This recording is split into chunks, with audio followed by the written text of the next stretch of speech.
नमस्कार, आप देख रहे हैं पुलिस वाला वेब न्यूज और मैं हूं आपके साथ हर्षिता।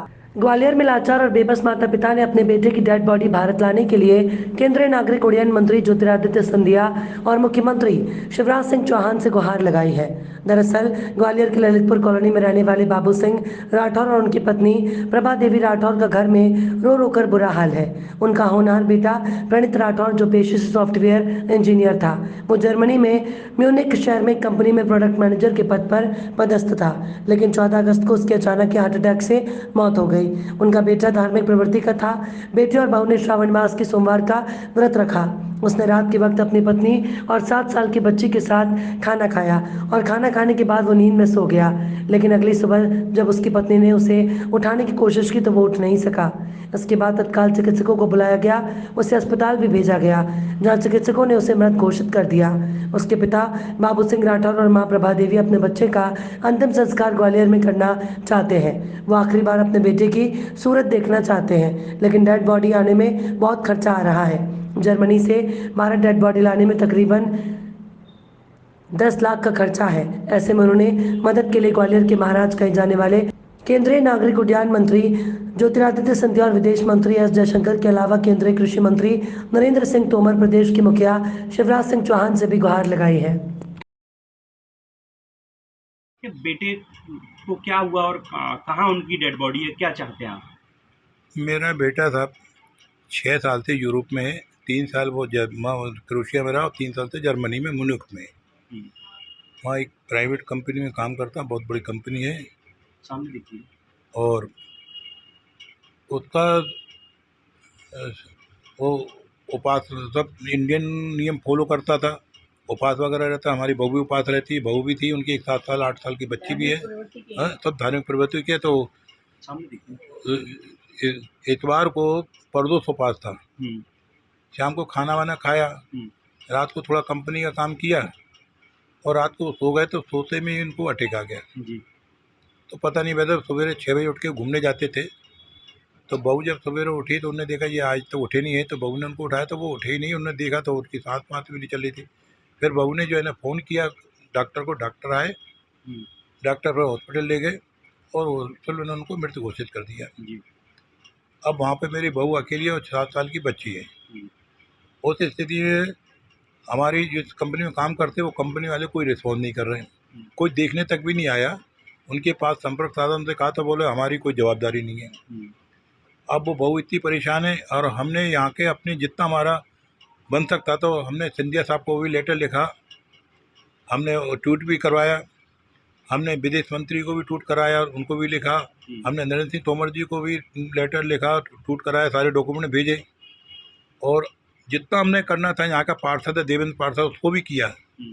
और किसी ने कोई रिस्पॉन्स नहीं दिया हमारे पास। क्या चाहते हैं आप?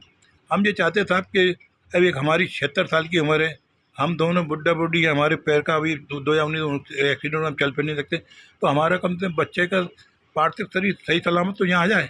हमारी बहू वहाँ भटक रही है अकेली, तो सही सलामत तो यहाँ आ जाए समझे, कम से कम, ताकि हम अपने बच्चे का दाह संस्कार तो कर लें। तमाम लोगों के, समाज के कितनी लोग, तारीख को मौत हुई थी उनकी? ये सब 14 अगस्त को जाए, 14 सवेरे के करीब पता पड़ा।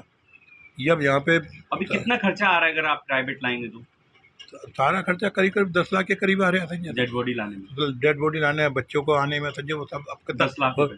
10 लाख है। अब और अभी लमसम, हम अभी तो लमसम ये बता रहे हैं हमको, अभी ज़्यादा एक्टिव फिगर तो मालूम स्पेशल नहीं है। अलग से बॉडी आई? हाँ, बॉडी अलग से आएगी, फिर वहाँ के प्राइवेट एजेंसी के द्वारा सब काम करा रहे हैं संजय। तो यही गुहार है आपकी? सर गुहार क्या है, किससे लगा रहे हैं आप, क्या कहना हम चाहेंगे? निवेदन कर रहे हैं, जबकि हम यहाँ सिंधिया साहब की नगरी में रहते हैं, हम उनकी प्रजा हैं क्या, और सिंधिया साहब जी के समझे कोई पीए हैं, हमको तो, हम तो जानते नहीं। उनका फ़ोन आया था, उन्होंने एक लंबा चौड़ा एक प्रोसीजर बताया, ऐसा कर लो ऐसा कर लो। मैं था हम तो कर ही नहीं सकते, हम चल फिर भी नहीं सकते ज़्यादा। अब हमारे ये बताइए, सिंधिया साहब अगर एक फ़ोन वहाँ के विधि वहाँ पे कर देंगे संजय राजदूत को, तो हमारा काम, हाँ बोलो वो तो हो जाए। तो मैंने, आप उनसे बात करिए ना, उनसे हमारा निवेदन करिए संजय। चलिए। तो अभी तक कहीं से कोई रिस्पॉन्स नहीं मुख्यमंत्री जी को कुछ कहेंगे? है। मुख्यमंत्री मुख्यमंत्री जी को भी हमने ट्वीट किया और उनको भी भेजा संजय था, मगर कहीं से कोई रिस्पॉन्स नहीं मिला। हमने अपनी जितनी हमने लिखा पढ़ी जितनी कार्रवाई करना थी सबको कर चुके हैं, सारे डॉक्यूमेंट भेजे गए हैं संजय, बच्चे के बारे में सब पूरी जानकारी दे चुके हैं। एक मिनट रुकिए। क्या नाम है आपका माता जी? प्रभा देवी। प्रभा देवी जी, क्या चाहती हैं आप? क्या हुआ अब आपके बच्चे? हम ये चाहते बेटा, हम दोनों मजबूत चलने फिरने से, रिटायरमेंट आदमी है।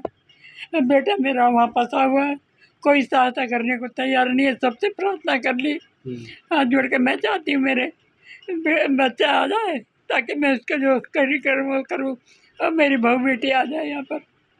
क्या सब करता कुछ था आपका बच्चा? कहाँ पर था? सॉफ्टवेयर इंजीनियर है। कहाँ पर पोस्टेड था? उनके जर्मनी में थे वो, पहले क्रोशिया थे 3 साल। फिर अभी जो उनके काम अच्छा था, उनके बॉस ने मैं यहाँ पर बुला लिया। 40 कंट्री में कंपनी है, लेकिन कंपनी वालों ने अपनी जिम्मेदारी नहीं निभाई। आपके यहाँ काम करते हुए मेरा बेटा गया तो इनकी जिम्मेदारी नहीं है कि उसको सपोर्ट करे। यहाँ सिंधिया जी से भी कहा है आपने? सबसे कहा, सबसे प्रार्थना करी, किसी ने हमारा साथ नहीं दिया। अब आप लोगों से प्रार्थना है कि अब हम लोगों को करवा सब।